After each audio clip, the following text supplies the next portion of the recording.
রাসূল করিম সাল্লাল্লাহু তাআলা আলাইহি ওয়াসাল্লাম ইরশাদ করেন, আহতাসিবু আলাল্লাহ আন ইউকাফিরা সানাতান ওয়াহিদাতান, আল্লাহ তাআলার কাছে আমি আশাবাদী যে আল্লাহ তাআলা মুহররমের 10 তারিখে রোজা রাখার দ্বারা 1 বছরের গুনাহ মাফ করে দিবেন।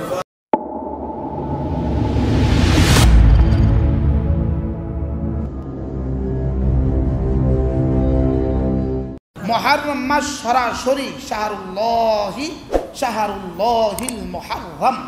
মুহররম মাস হলো আল্লাহ তাআলা বলেন এটা আমার নিজের মাস। মুহররম মাস কার মাস? আল্লাহ তাআলা বলেন মুহররম মাস হলো আমার নিজের মাস।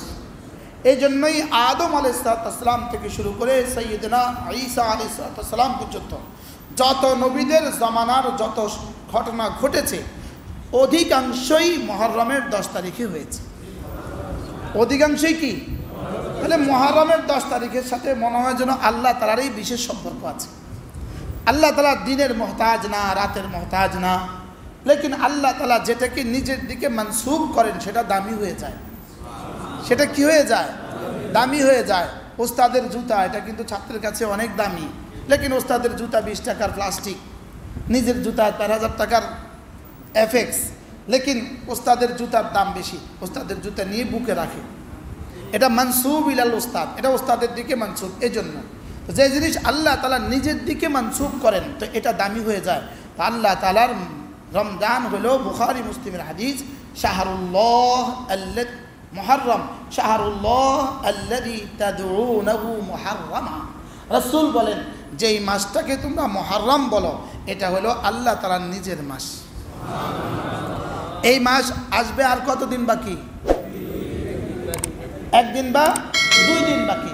এবার ইবনে রজব হাম্বলি রাহমাহুল্লাহ তার ওই কিতাবের মধ্যে লিখছেন, যদি কোনো মুসলমান বছরের শেষ দিনগুলো এবং আরেক বছরের শুরু দিনগুলো শুরু শেষ এই দিনগুলোতে যদি কেউ ইবাদত বাড়ায়, আমলে সালেহের মধ্যে কাটায়, নেক আমলের মধ্যে কাটায়, তো আল্লাহ তাআলা তার সারা বছরের গুনাহ মাফ করে দেবেন।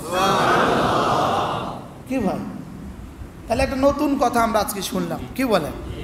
এরপরে মুহররম মাসে সমস্ত নবীদের জামানার রোজা ছিল মুহররম মাসে। রোজা ছিল কি? মুহররমের 10 তারিখে হযরত মূসা আলাইহিস সালামের উপরে রোজা ফরজ ছিল। হযরত নূহ আলাইহিস সালামের কিস্তির ঘটনা এটা এই মুহররমের 10 তারিখে। হযরত ইউনূস আলাইহিস সালামের ঘটনা এটা মুহররমের 10 তারিখে। আদম আর হাওয়ার ঘটনা এটা মুহররমের কি? 10 তারিখে। হযরত মূসা আলাইহিস সালামের ঘটনা এটা মুহররমের কি? 10 তারিখে। তাহলে মুহররমের 10 তারিখের সাথে ইসলামের এক নিবিড় ইতিহাস কি আছে। বাকি আমাদের দেশে অথবা হিন্দুস্তান পাকিস্তানে শিয়ারা মুহররমকে যেভাবে দামি করেছে, হযরত হাসান আর হুসাইনের শাহাদাতের, হযরত হুসাইন রাদিয়াল্লাহু আনহু শাহাদাতের বুনিয়াদের উপরে কারবালা হযরত হুসাইনের শাহাদাতের বুনিয়াদে শাহাদাতের কারণে এই দিনটা দামি হয় নাই। এই দিনের দাম এর আগেই ছিল। এর আগেই কি? তাহলে এই দিনের সাথে মূলত কারবালার সম্পর্ক বেশি একটা নাই। এই দিন আমি যে রোজা রাখবো এটা কারবালার ভিত্তিতে নয়। এটা কি নয় বলেন? কারবালা আগে হয়েছে না রাসূল চলে গেছে আগে? রাসূল কি আগে চলে গেছে। তাহলে এই দিনে রাসূল করিম সাল্লাল্লাহু আলাইহি ওয়াসাল্লাম যখন মদিনায় গেলেন, রাসূল গিয়ে দেখলেন মদিনার ইহুদিরা রোজা রাখে এই দিনে। রাসূল জিজ্ঞেস করলেন তোমরা কেন রোজা রাখো? বলে এই দিনে মূসা আলাইহিস সালামের উপর কিতাব নাজিল হয়েছে, এই জন্য আমরা এই দিনে রোজা রাখি। এই দিনে মূসা আলাইহিস সালাম ফিরআউন থেকে নিষ্কৃতি পেয়েছেন, এই জন্য আমরা রোজা রাখি। এই দিনেই ফিরআউন ডুবে গেছে, এই জন্য আমরা রোজা রাখি। রাসূল বলেন ওয়া নাহনু আহাক্কু মিনকুম বিমূসা, তাহলে তো মূসার সাথে তোমাদের থেকে আমাদের সম্পর্ক বেশি, তোমাদের চাইতেও আমাদের সম্পর্ক কি বেশি। অতএব আমরাও এবার রাসূল ওই দিনের বেলা এলান করে দিলেন, এই শুনো শুনো শুনো, যারা আজকে রোজা রাখো নাই ফালিয়াসুম বাকিয়াতা ইয়াউমি, সে তার বাকি দিনটা রোজা রাখো। 10টা বাজে কি বলছেন? যারা আজকে রোজা রাখো নাই তারা কি করো? আজকের বাকি দিন রোজা রাখো। আর যারা রোজা রাখছো তো তারা রাখছো। আর বললেন যে আগামী বছর যদি আল্লাহ আমাকে বাঁচিয়ে রাখেন আমি 2 দিন রোজা রাখবো। 9-10 9-10 9 তারিখ রোজা রাখবো কেন? রাসূল বলেন আমি 9 তারিখ রোজা রাখবো এই জন্য যেন 10 তারিখের রোজা ছুটে না যায়। কি বলছে? যদি 10 তারিখ হেফাজতের জন্য 9 তারিখে রোজা রাখে তো 10 তারিখ কি ছুটবে? কি হয়?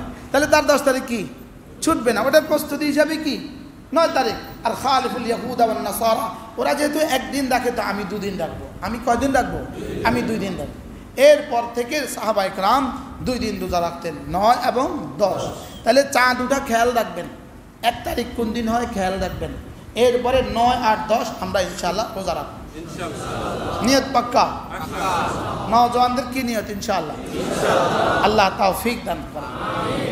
রাসূল করিম সাল্লাল্লাহু তাআলা আলাইহি ওয়াসাল্লাম ইরশাদ করেন, আহতাসিবু আলাল্লাহ আন ইউকাফিরা সানাতান ওয়াহিদাতান, আল্লাহ তাআলার কাছে আমি আশাবাদী যে আল্লাহ তাআলা মুহররমের 10 তারিখে রোজা রাখার দ্বারা 1 বছরের গুনাহ মাফ করে দিবেন।